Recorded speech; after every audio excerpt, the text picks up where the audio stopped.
2012-0159, Parish President remarks report, Mr. St. Pierre. Thank you, Mr. Chairman. The River Region Chamber sponsored a Parish Presidents Forum recently in St. James Parish. Myself, along with Parish President Natalie Rowbottom, Tim Roussel, and discussed issues concerning our parish and is related to the business community and where the parishes are heading. It's so important that we have a good working relationship with our businesses. As you know, last year, the River Region Chamber helped sponsor our national fly-in to Washington, D.C., which some of y'all attended. They're going to do it again this year. I thought it was well attended and well laid out, where we didn't have to run all over Washington, D.C. Everybody came to us, so I'd like to thank them for that, and we're going to be doing that again this year. The April 15th through 27th was National Volunteer Week. In recognition of our volunteers with the RSVP program, Ms. Faye Care sponsored a crawfish ball for all the local volunteers. Great job by both Ms. Faye and her staff, as well as all the volunteers. Their time is greatly appreciated, because if you really need help and you have somebody, one of the volunteers come out and help you, really appreciate it. So I'd like to thank all the members that come out every year and volunteer for different events. This past weekend, the Yoxford Boys, the 357 Fighter Group Commemorative Day was held at the Destrian Library.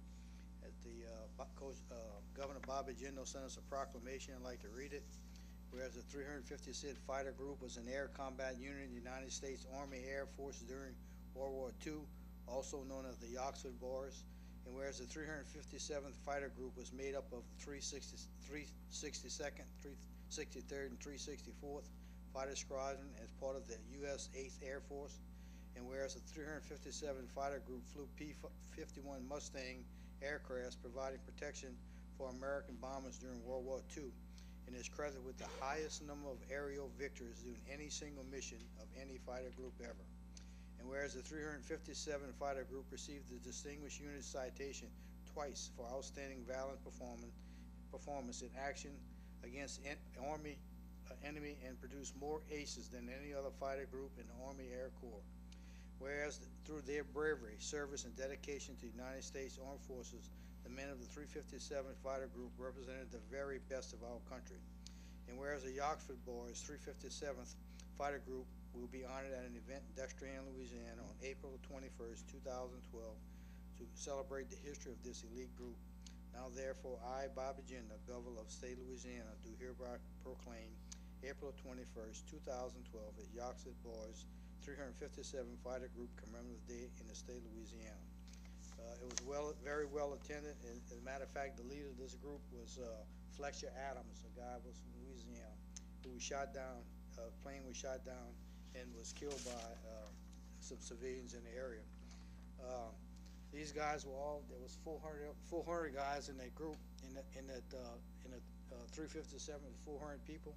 There was 25 of them left living today, and we had 11 of them in St. Charles Parish over the weekend. So those guys were 92 years old, but as sharp as a tack. And Chuck Yeager, the guy that broke the sound barrier, when he was in flying those jets, he actually had a camera mounted in his plane, and he sent a copy of that film. And it was funny to see those guys, because they all had, like, one of them's name was Mousy, one of them's name was Buzzy. And when they would show the film, and one of them would go, "Hey, that was Buzzy's plane, that was Mousy's plane."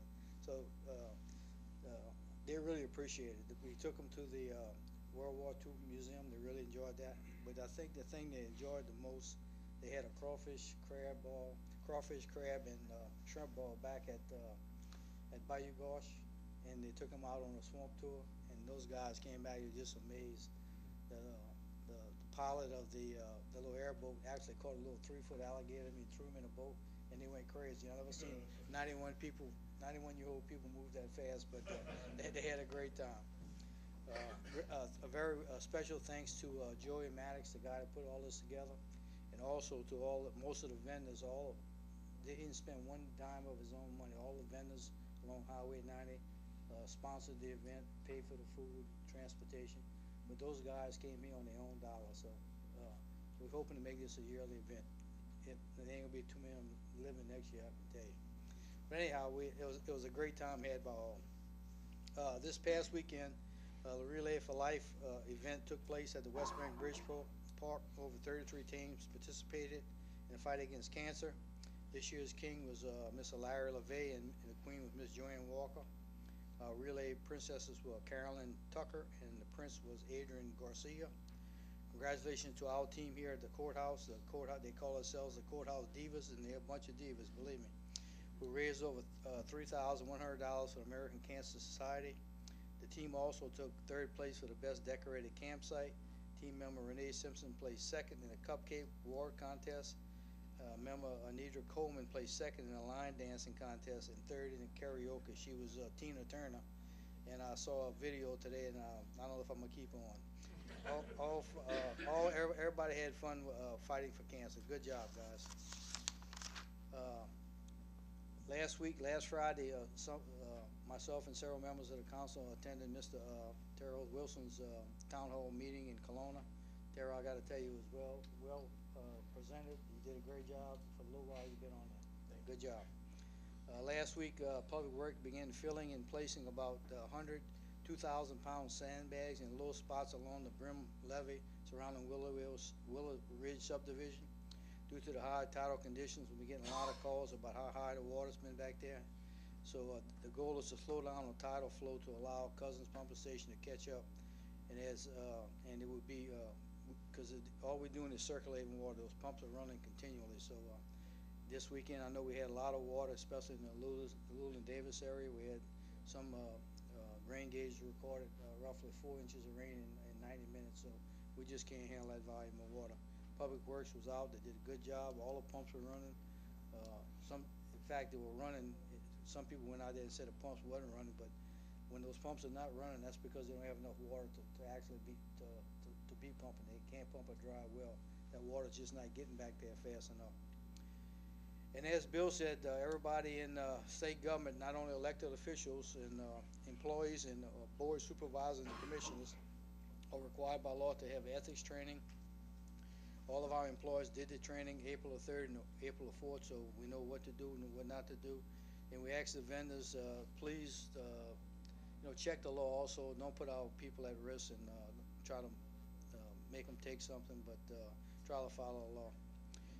The EOC and the community center is on schedule, even though we have been having some rains lately, but everything is on schedule. And that concludes my report, Mr. Chairman. Good. Wrong button. Thank you, and I'd also like to commend the job that Public Works did on Saturday. I know the employees, not just at Public Works, I think there was probably some rec employees out there as well, and others, spent their Saturday really working hard to make sure that things were barricaded off and the issues were addressed at the pumps and the canals in different places. So kudos to all of them, and Sam, great job to Public Works.